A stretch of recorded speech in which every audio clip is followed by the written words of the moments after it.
it's Rebecca here at Rivercrest Cottage, and I am checking in with what my February potential TBR is. And I say potential because I use a system of randomization myself that basically makes it easier for me to choose something off my shelves. My big focus is to read my own shelves and to try to get those down. I'd love to get that down to about 15 unread books. I think that might be a little bit lofty, but right now we're sitting at 60, almost about to break down into the 50s. And part of the reason I'm down so much is because this is how I did it last year, and doing this system has really worked for me.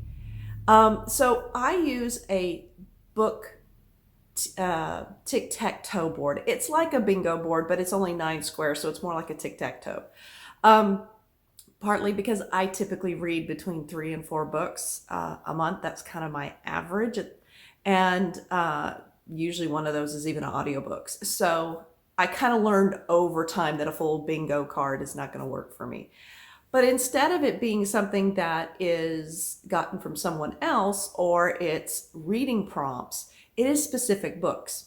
So I have prepared a video to show you how I do this, and it's a combination of using my Goodreads lists, which I really, really like using, and also a random generizer. A random generizer. Let's try that again. A random generator. Yeah, okay. Now we've got it. So let me just take you over to the computer. We're going to sit through it and kind of go through of how I develop my TBR. And again, it's a potential TBR. So I wanted to share with everybody my book Tic-Tac-Toe, and I thought the best way to do this is by showing you from step one all the way through my process to kind of explain how I do this. Now, the whole reason I do this is so that I can focus on the books on my shelves right now. So this is my book Tic-Tac-Toe that would have been for January of 2021. And I'm now going to change it out for my February. And since I'm going to do a few things, I just want to see, um, as far as show you how I replace what's down here first. So first of all, I go through and I delete out everything. I usually leave the center for something I'm specifically focusing on for the month. In that case, it was a finish it because I really wanted to finish a particular book. Uh, and I did. I did manage to get it done. And so that was great. But first, we're going to do, of course, is go in and change out February. Now, I have created this in Word. This is my hacks for it. I keep this in my planner, so it's on an A5 sheet. And if you notice, the title up here is Potential Books to Be Read and book T3. So T3 for me is Tic-Tac-Toe. I got tired of writing Tic-Tac-Toe. So one of the first things I'm going to do is go ahead and fill in this grid. Now, how do I fill in the grid? Well, let me show you.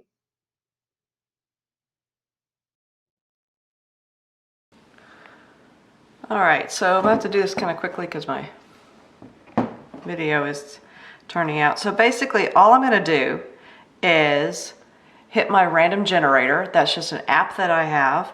And then I hit in, let's go ahead and bring you in so you can see a little bit closer. It tells me minimum, so I have to put 1 in because that's the number of books. I need to check on my Goodreads really quick before I forget. And that is on my, let's see. All right, so I have 60 books right now.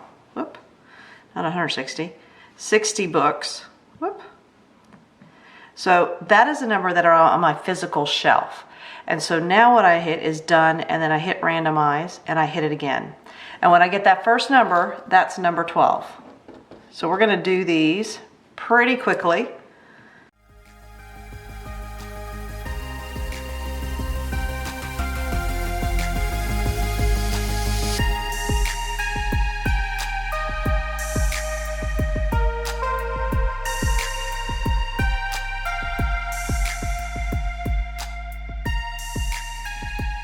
One more. There it is. So it's a total of 9 because that's how many squares on my tic-tac-toe that I have. So we're gonna get out of here and I will take you back over to my Goodreads. So what I have going right now is I've gone into Goodreads. Now, if you remember, I have those numbers that I just popped up. So we just chose the numbers.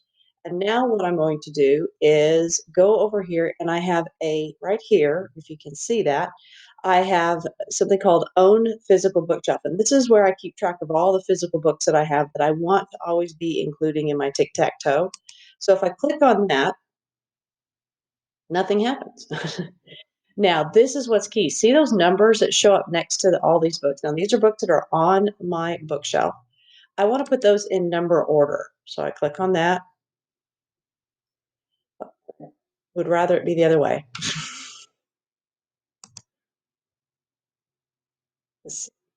There we go.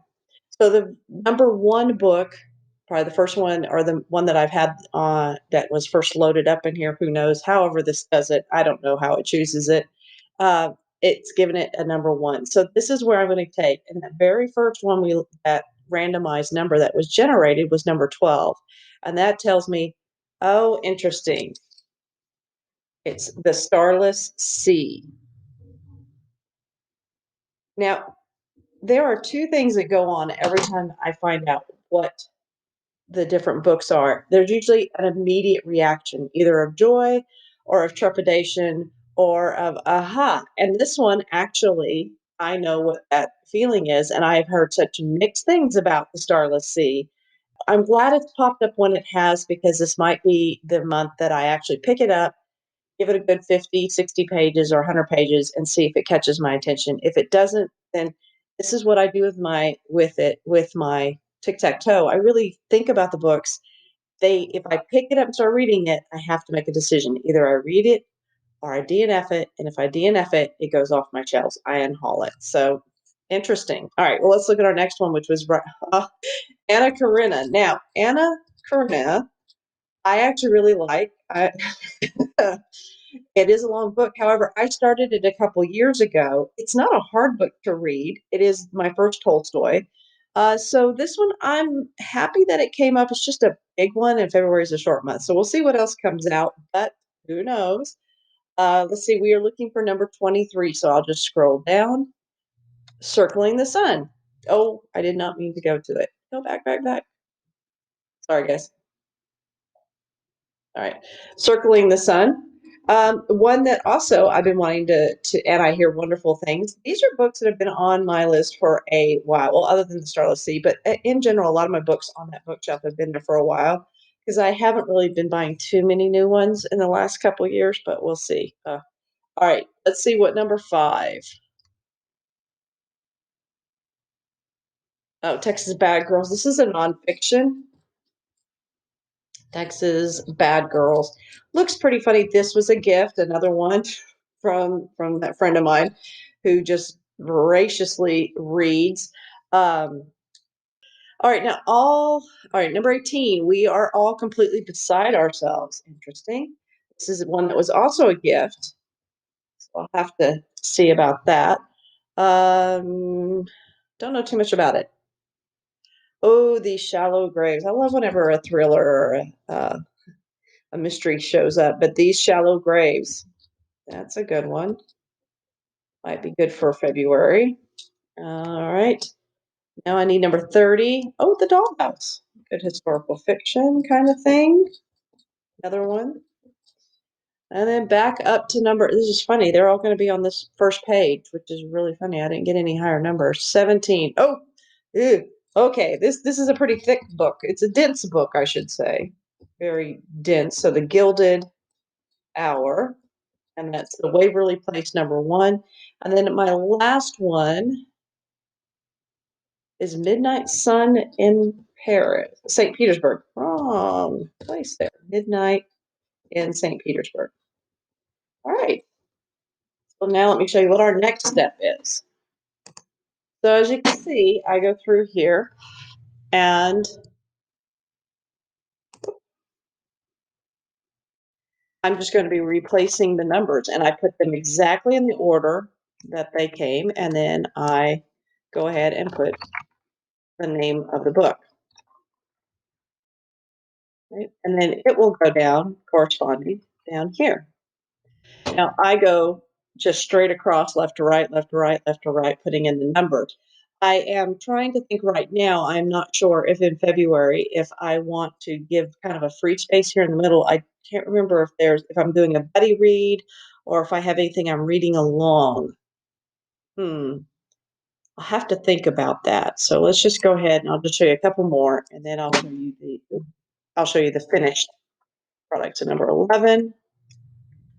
This is a And none of these are ones that I think have come up before.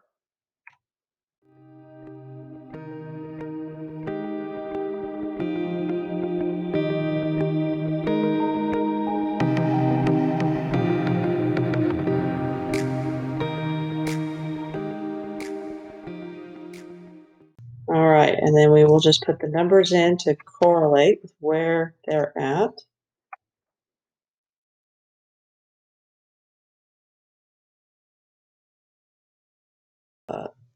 That 18 may be replaced with something else if I have like a read along or a buddy read set up. If I do that, then I usually put that in the middle. That way I focus on it, definitely. All right, so the whole point of this is to get three across in some form or another, like a tic-tac-toe. It can be straight across and be up and down. It can be diagonally from corner to corner. That's why that 18 is always so important, whatever, or that center block, whichever one I decide. So again, if I keep in, we are all completely beside ourselves left, and that's the one I start with. And then that gives me options to go, okay, now I'll go try the starless sea. Now, my big thing about trying to get at least three in a row is the idea is to get at least three off my shelf every month. But I also like getting a tic-tac-toe. So let's say I started reading number 12, The Starless Sea, and I got into it and I DNF'd it. That actually would be an X. That's kind of the idea, is to get three O's and, and hopefully not three X's. But the idea, the focus is to try to get at least three books off of my shelves, either by reading them or DNFing them. If once I get into them, they just really aren't my cup of tea. If I pick it up, I need to make a decision about it. It starts telling me I am apprehensive about the Starless Sea. I have been, and when it came up, my heart kind of went, "Oh, this might," and I immediately went to, "This might be a DNF." So, which is kind of telling, and so it really makes me review over my books again. So, all right, so that is it for February. The way it's still, except for we have some spelling. I bet that was driving some people crazy. There you go. These are good. This is my potential books to be read. This is my potential TBR, and that's the stack of books that I will pull off my shelves, because now I go to my shelves and I pull them all off and I stack them up and I keep them out for the month so that I know what my choices are. And then I'll print this out and put it into my planner.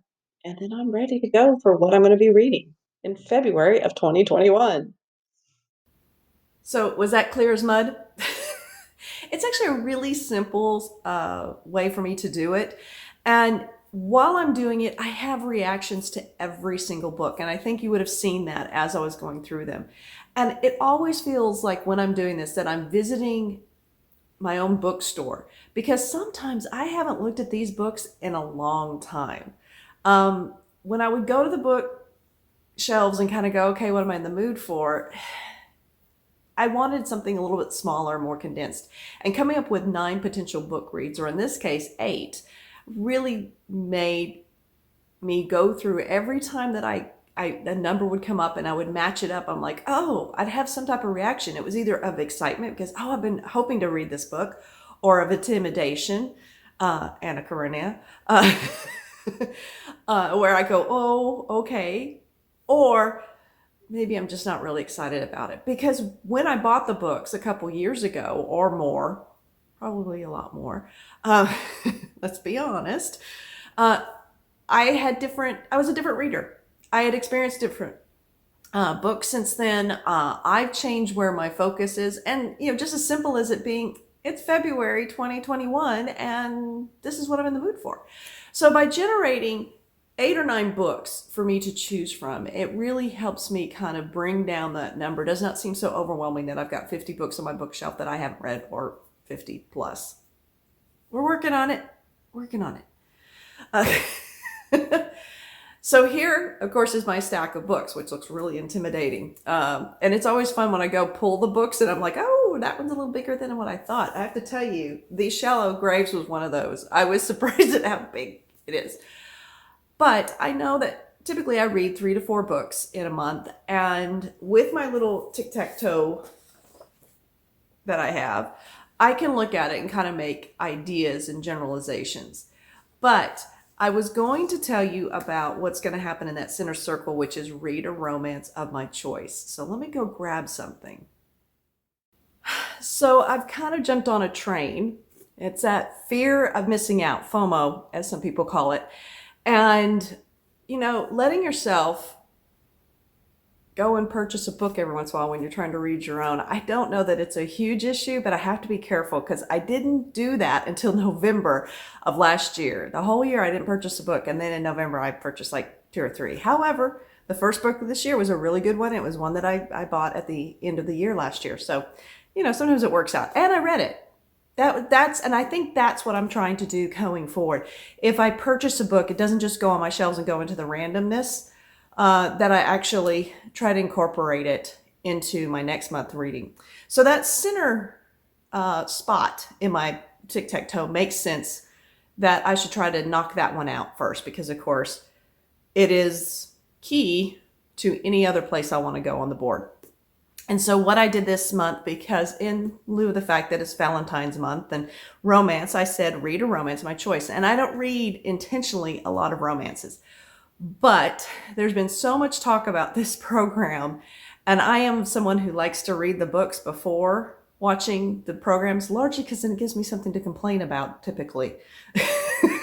I like a good complaint session, just saying.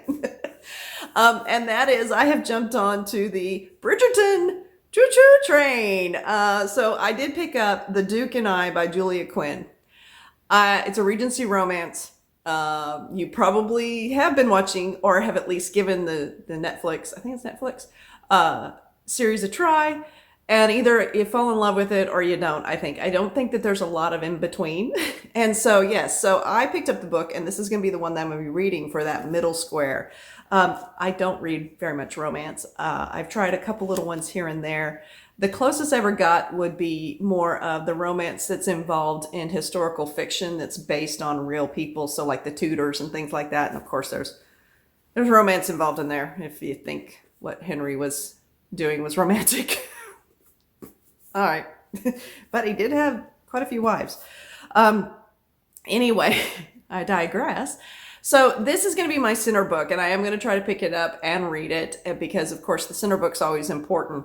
I may or may not have gotten the rest of the series. Just not saying. Maybe. Okay. So that's going to be my romance one, and that's one that's not on there. But the rest of the books are all right here. The rest of the books are all stacked right here.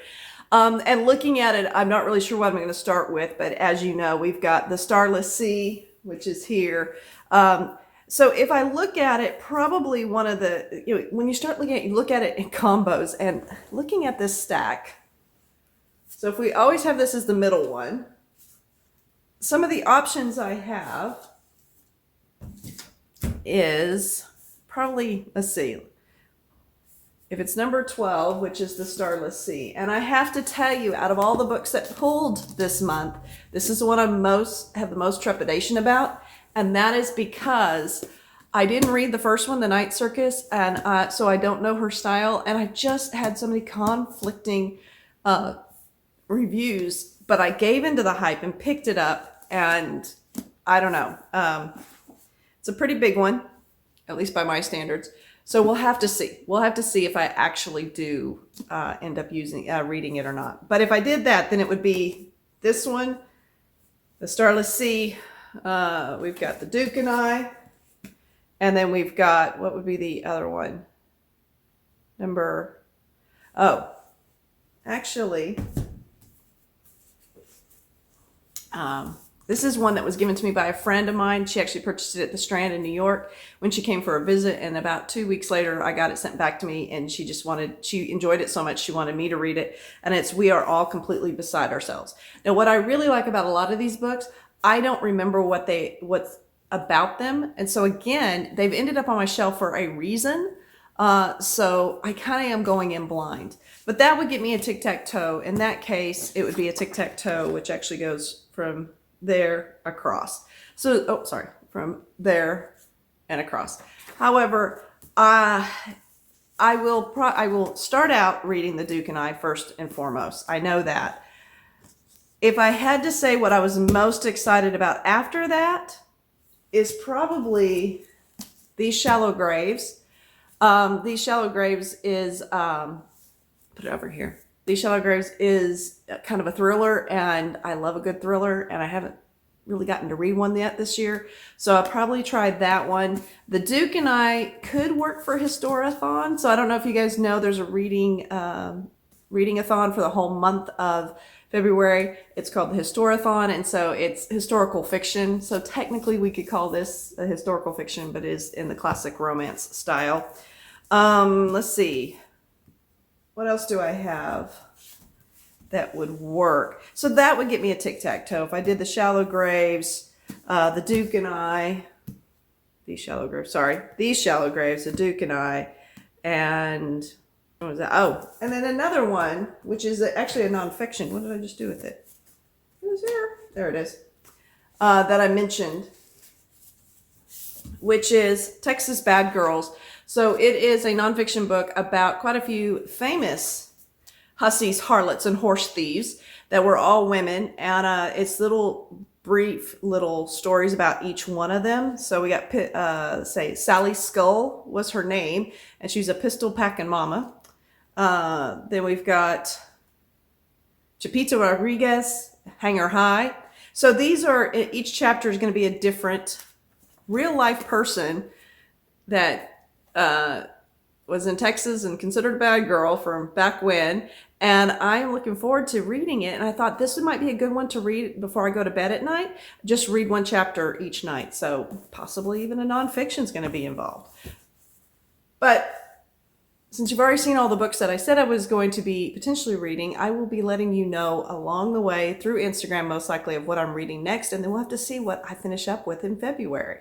Now, on the other side, what else am I doing? Coloring. I have quite a few color alongs as well that are going on, and I'm going to make a separate video about those. Trying to separate between the coloring and the books a little bit, just so, because I don't know that everybody that's interested in books are interested in my coloring, and vice versa. So I will be trying to make those separate for now. But for now, that's what I'm going to be reading in February, or I have the potential to read, and hopefully going to make my book Tic-Tac-Toe.